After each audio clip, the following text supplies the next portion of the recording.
Stories of the Nazgûl, Number 2, Lagoren of the Neck.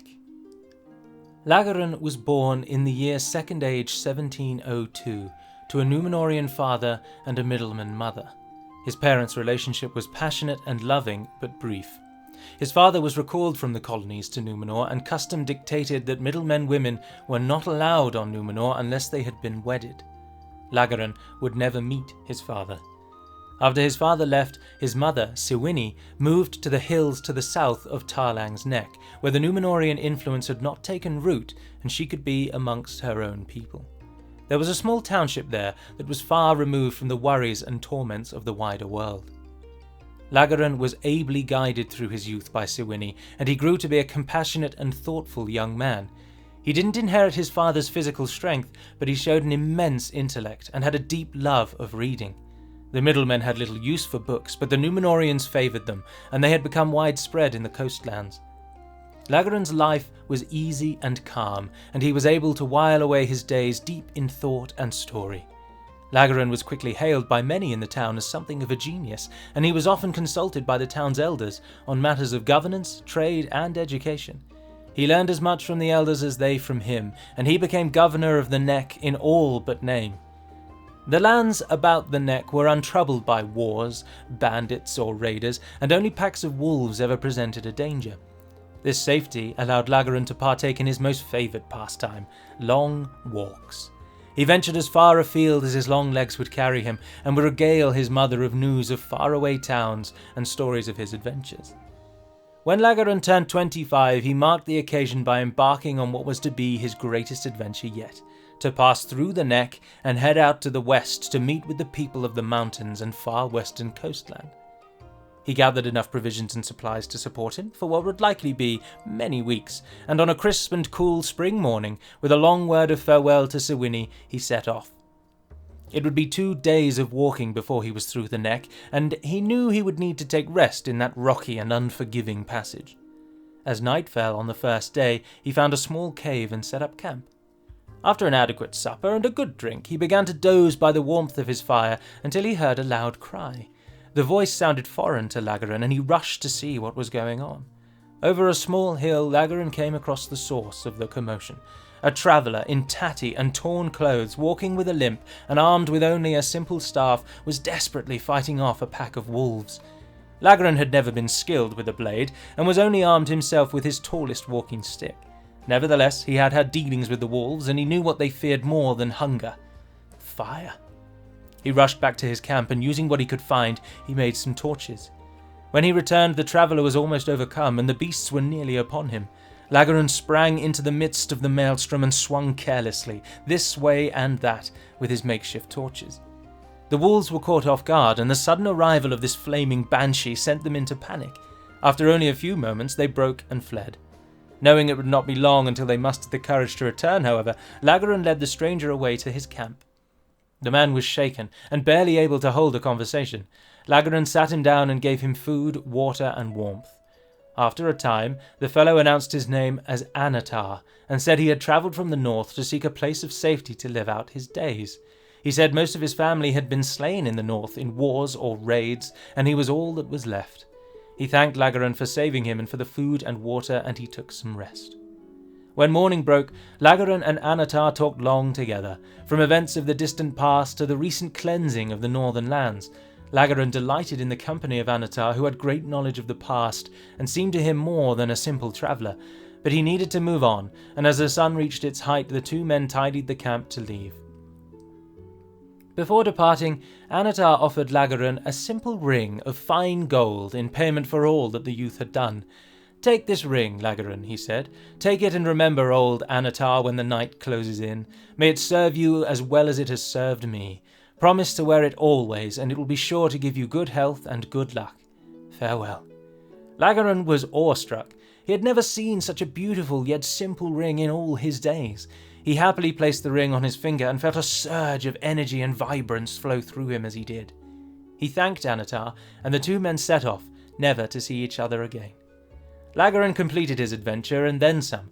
Bullied by the stories Anatar had told, he covered all the lands between the White Mountains and the coast, and when his feet were finally longing for home, he turned back to Tarlang's neck. In the years that followed, Lagoren's knowledge and skill grew and grew. The lands around the neck flourished under his guiding hand, and the people were contented. To their memory, the people could not remember the last time life was so easy.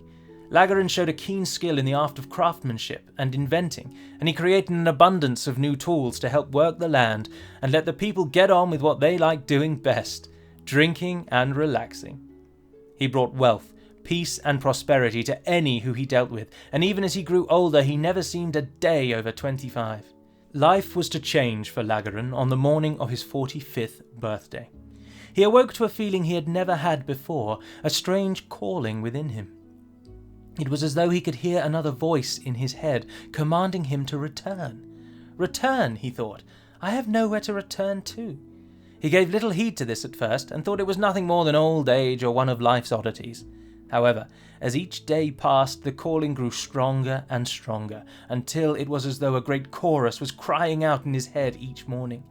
Eventually, the voices were accompanied by a strange shape in his mind. Each time he closed his eyes, he could see a silhouette, but at first he could not make out what it was. After almost 3 more months had passed, he could see it was the shape of a head. And more than that, the head was the source of the calling. Each day it mouthed to him, "Return to me now." The sound was deafening by now, and Lagoren dreaded waking each morning. He took to avoiding sleep where he could, but each time he blinked he could see the shadow. One night, as Lagoren took to bed and braced for the nightmares ahead, he closed his eyes and was struck cold. His breath left him, and he felt paralyzed. Staring back at him from behind his eyes, as clear as though he were in the room, was the face of Anatar. Not the Anatar he had met. This face was young and vibrant, with a fair complexion and a handsome hold. Long, slender elfin ears peeked through the waves of black hair, but it was unmistakably the same man as he had met all those long years ago. Lagoren could not understand it. This made no sense. At once he made his way to his own personal library. Every book he had ever read or could ever hope to read was stacked high in the vast inner chamber of his palatial home. He was determined to find out any scrap of information he could about this Anatar. He spent 2 full days locked in his library, claiming only the briefest moments of sleep to stave off the madness. And then he found it. A dusty and tattered tome that had come from the north with a passing merchant. He was told it was penned by the elves themselves, and nobody had wanted to buy it, for few could read it. But Lagoren could, and it was in this ancient book he found 3 words of hastily scrawled font at the back of the book. It read, Anatar, Sauron, deceived. Lagoren knew at once that it was not a simple old man he had met on the road, but Sauron himself, fleeing from the north where his armies had been utterly destroyed. Lagoren felt a chill run over him, and his head was awhir with 1,000 different thoughts. And then he saw it, a glimmer in the corner of his eye, a reflection of the firelight on his hand. The ring. He dropped the book and gazed long at the ring. He realized in that moment that he too had been deceived. He must destroy it. At once he tried to wrench the ring from his finger, and to his fear it would not move. Panic gripped him. He knew now that this must be one of the famed rings that Sauron had gone to war over in the north. Lagoren could not think what to do, and forgetting his nightmares he closed his eyes to think. And there, as clear as day, was Anatar's face, but now warped and twisted into a dreadful visage. It began to laugh, a hateful laugh that pierced his mind like a dagger. Every time he blinked, he could see that laughing face. He would run, he thought. If Sauron was to drive him insane, then he would leave and get far away from any he might harm. Lagoren gathered all provisions he could and left only a simple note to Siwini. "I must go," it read. He would flee west and keep going until he was far out of reach of Sauron. He set off at once and took the swiftest horse from the stables.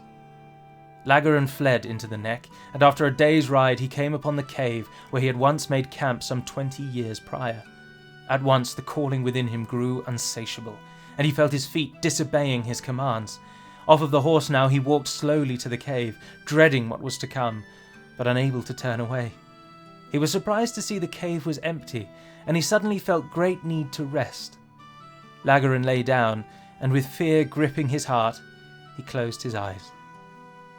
Lagoren of the Neck was never seen or heard of again, and only his fair horse was ever found.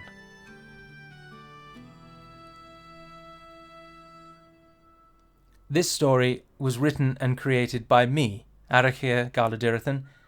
It is not a canonical story from The Lord of the Rings, and was written to give the Nazgûl a backstory in Divide and Conquer. I hope you've enjoyed, and thank you.